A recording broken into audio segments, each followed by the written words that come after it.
Yes, family, morning, morning, morning, morning, YouTube family. Me, man, Mr. B. And boy, today, it all got busy in terms of what I go on the track and field world. And that's where I want to focus this little half an hour live session. And first time I do a live on YouTube. And so, just want to use the opportunity to thank the people who support the stream. Whole heap of things to talk about, and track and field is clearly where the focus is this weekend. Big weekend for sports from a Jamaica standpoint.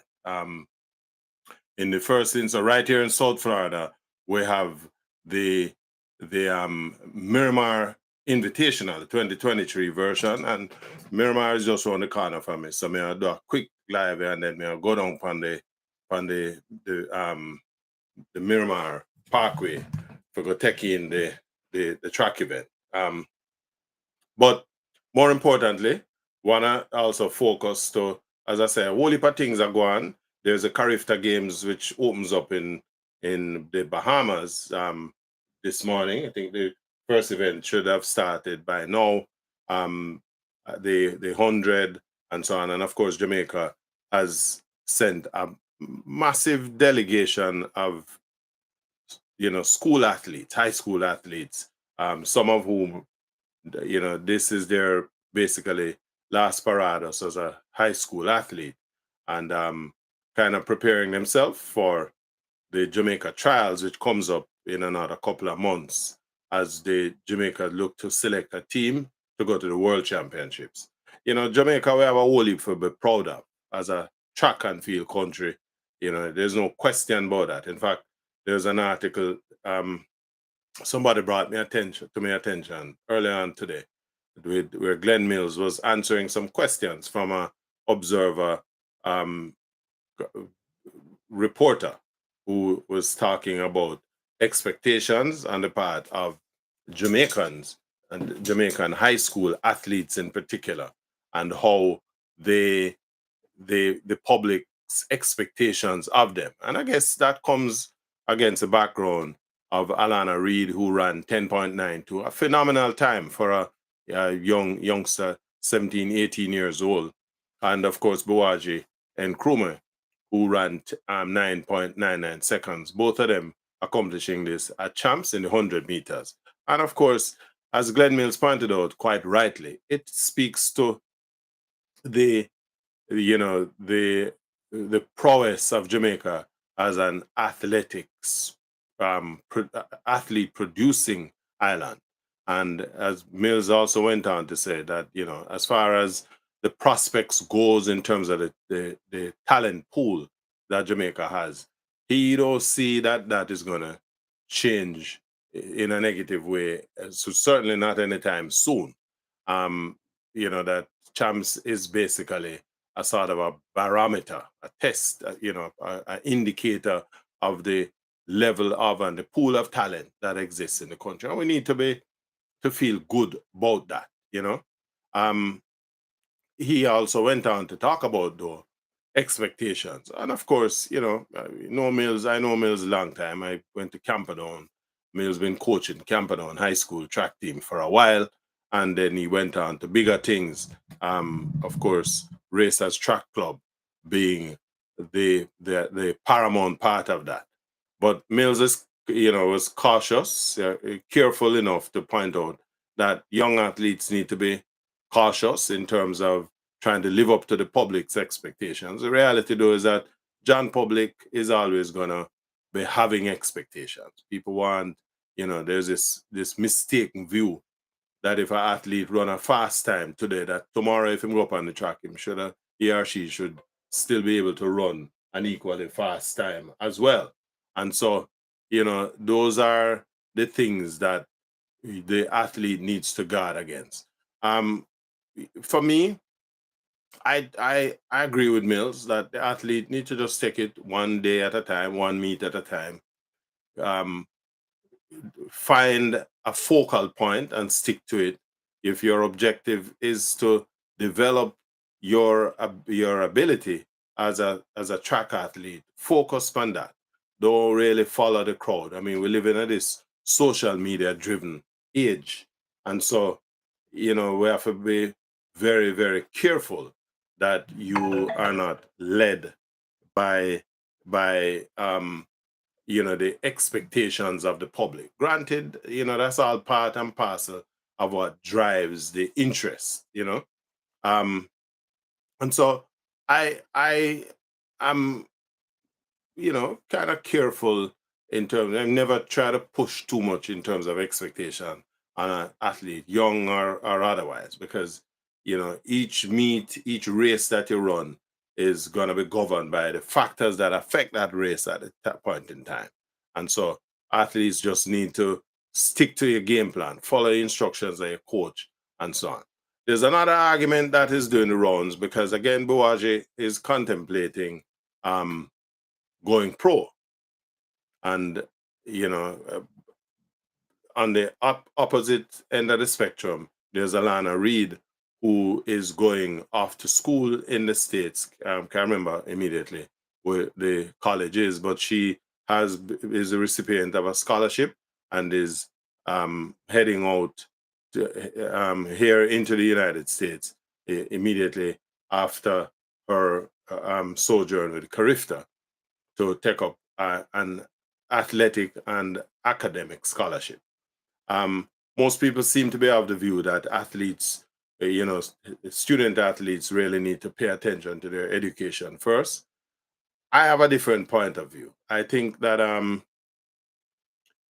if you have the ability to run, if you have discovered that ability, and you recognize that you can, you know, make a decent living out of doing just that, that your objective should be to maximize that opportunity once you have made the discovery.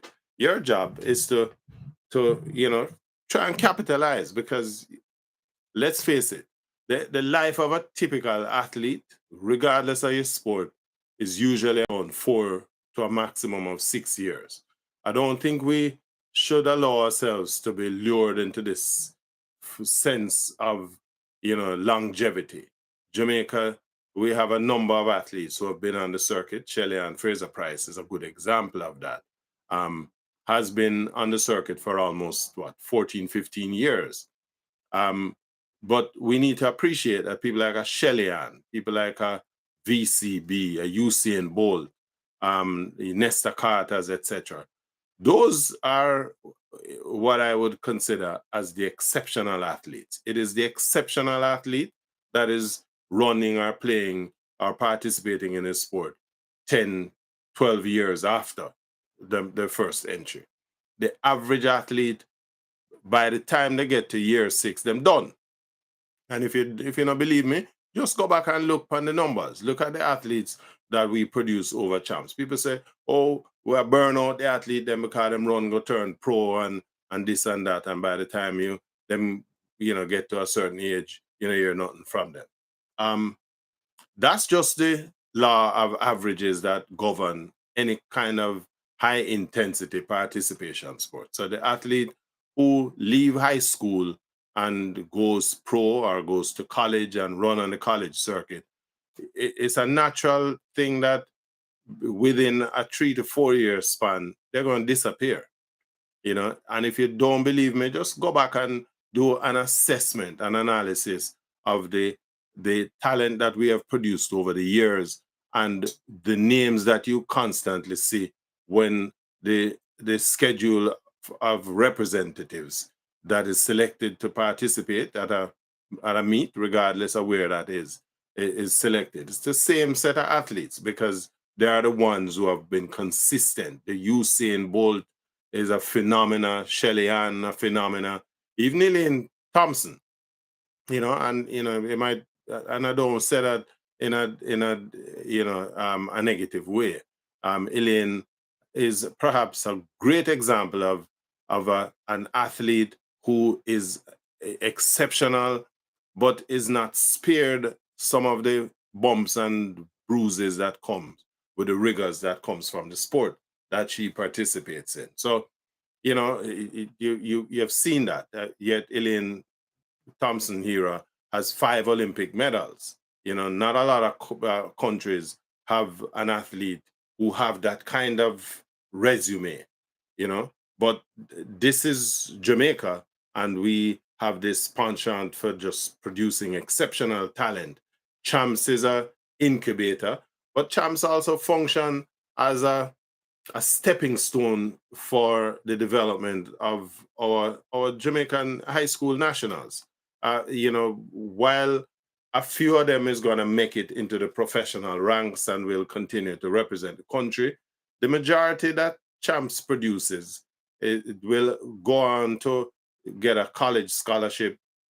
And if you have a good negotiator who is looking out for your interests, who understand the negotiating process, you can be a professional athlete and negotiate in that contract the the opportunity to go to college and have your tuition paid for by your professional your professional contract. It has been done. And, in fact, DeGrasse, who runs for Canada, that was his experience. His parents didn't want him to do track.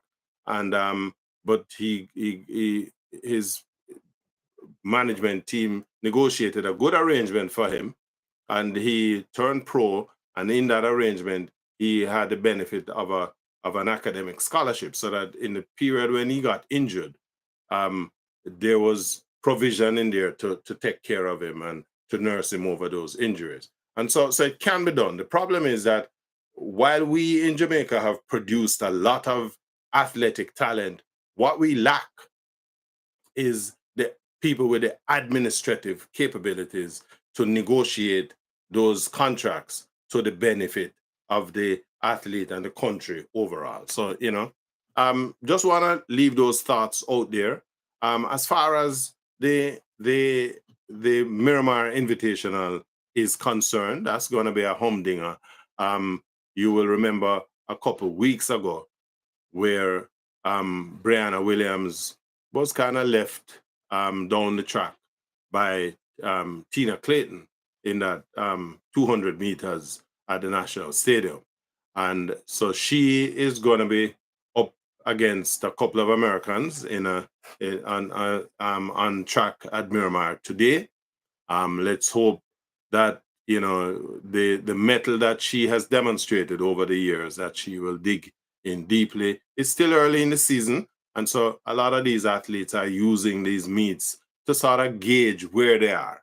And I think that's essentially what is going to happen this afternoon. I think Jamaica is sending a team of just about 23 or 24 athletes to participate in this Miramar Invitational today.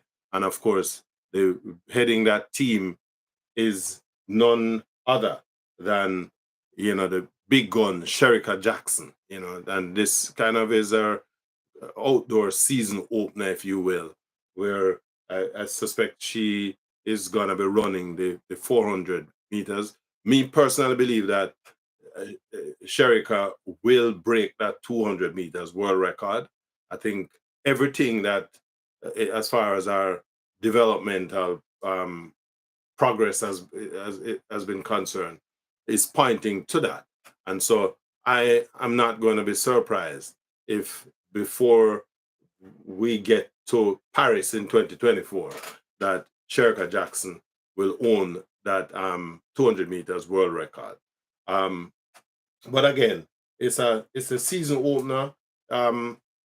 For a lot of these athletes, this is the first time running in a biggish meet, and the Miramar meet has been growing over the years. This Miramar Invitation, a lot of American athletes are scheduled to run in this meet today.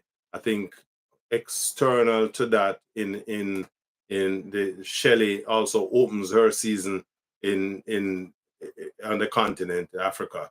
And of course, there was this whether it's deliberate or not, this promotion that she gonna run against, the noise making American. Um, but the point is the season is on is earnest. Saw to that last night. The world 400 meters world record holder um, Van Nicker ran 44. Um, a pretty good race last night, um, and he basically that was his season opener as well. And of course, you look back. I think we ran 44.17 last night, which is the fastest time in the world this year. Um, and his plan is to run to run under 44 going forward. So the male 400 meters look to be pretty interesting this year. Jamaica, we, a little disappointed that we still haven't been able to put out a crop of 400 meters runners that will kind of shake up the world. But I know a couple of our quarter milers is going to be featured today at Miramar, and I'm gonna have a little bit to say on that later on today after the meet is over. I just want to use the opportunity to wish our athletes well, um, and to all over the world, because we have a number of athletes that are performing in different places. Again, as we say, Carifta going on in the Bahamas. We wish those youngsters well. Jamaica has always dominated the Carifta games, and which lead me to another topic that I wanted to take on. Now, one of the feature of champs this last champs is that there has been a number of high schools who have recruited athletes from outside of Jamaica. Let's put it at that. A lot of people have been critical of these schools and, you know, talking about unfair advantages. I just want to get a feedback from you guys out there in terms of what you guys think. Um, for me, and this is my personal take, and forget about whichever school you go.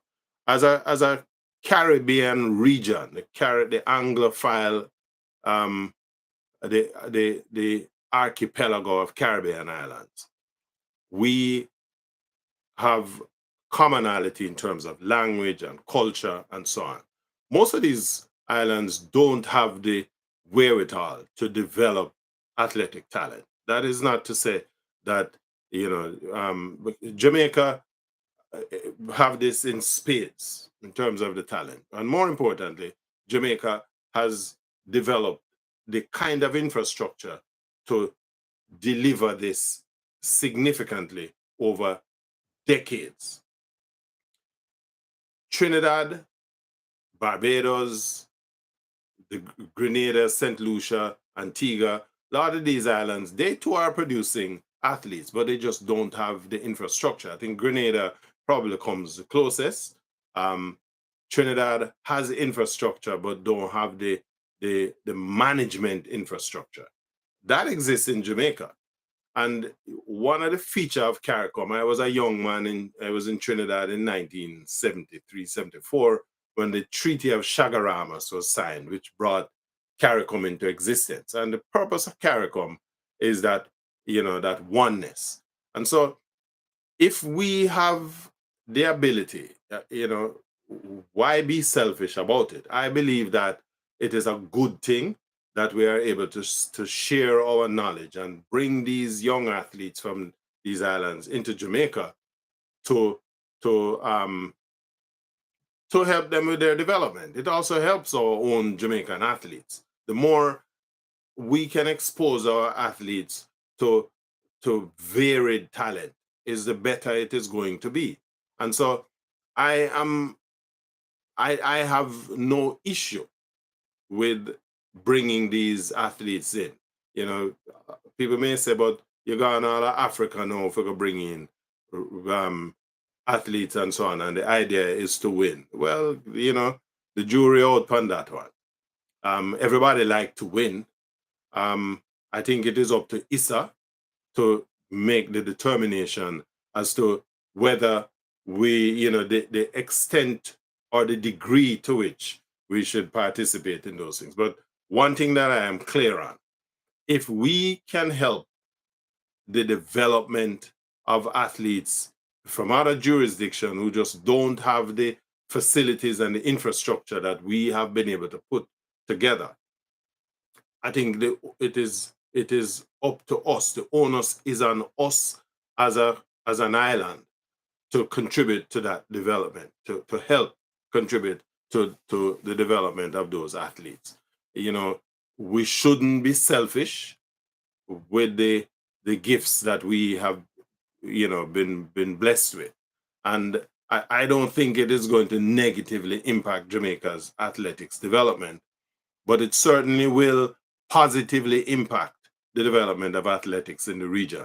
So where the government of Trinidad and Tobago had representatives in Jamaica, with consultations. In fact, there is some sort of a joint venture program being undertaken between the government of Trinidad and Tobago and Jamaica to help the Trinidadians to develop the kind of infrastructure that will help them to raise their level of high school sports in that island.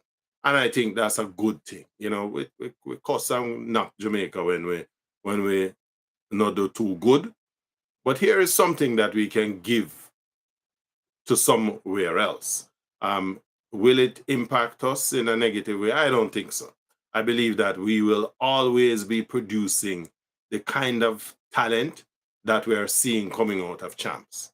And I believe that it is up to us to spread that gift around. I would love to know what you guys think. Give me your feedback.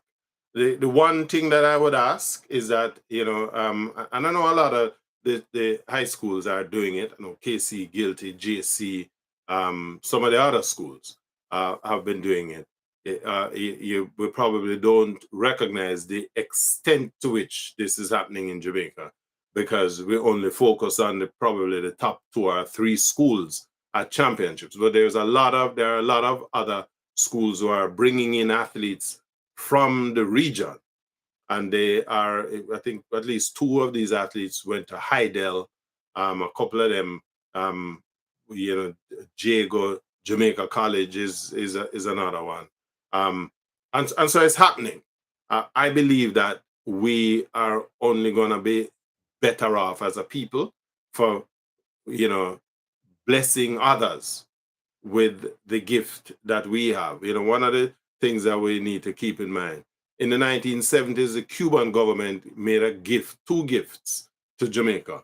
One was the Jose Marti Technical School, and they put that facility in place. And the second was the GC Foster College of Sports and Physical Education. That GC Foster facility, the dividends that we're getting from it now is that GC Foster produces a lot of coaches that are now most secondary schools in Jamaica have 1 or 2 at least coaches assigned to them or in their employ, which helps to develop the talents and the abilities of the students enrolled in those schools who are participating in sports. And at best, if we can continue to give the gift, the benefits of that gift to others, then we should. In fact, what we shouldn't just limit it to students who can come to Jamaica. But if coaches, what we want is reciprocatory arrangement so that if we are producing this volume of coaches, maybe one of the things that we want to look at is creating the kind of exchange programs where we can send a couple of coaches to the different islands to help develop the programs in those jurisdictions as well. Plus, what it does too is that it makes meets like Carifta a lot more competitive. Because if we want to have our Jamaican athletes competing with athletes who are of the same caliber and quality and so we have a responsibility to help to get them up to that standard. Plus, remember, the long-term benefit to the athlete and to the region is that an athlete who is successful is bringing that success, is taking that success back home to their own nation states, both in terms of their earnings that they're going to be generating from the profession that they've chosen, athletics as a profession, and it also provides good role model for the younger nationals in those jurisdictions. So I think it's a win-win on all sides, and so that is what we should strive for. We can't be, take this myopic, selfish look at, oh boy, the man them. And I'm gonna be honest with you, because the first time when JC imported a St. Lucian football team and them play Manning Cup, me not lie to you, it did kind of never feel too good. But then you look back and you look at the big picture and you say all of the school them have the same opportunities to do to do this. Well, not opportunities meaning that them can. It requires a certain level of resource, depth of resource, and so that is going to become the determinant. But at the end of the day, if what it comes down to is that these youngsters can come to Jamaica, play some good football, win a championship trophy for JC, KC, Calabar, wherever, and then out of that, win a scholarship where they can go on and either or a contract and go play football professionally outside of the region and carry that wealth back home.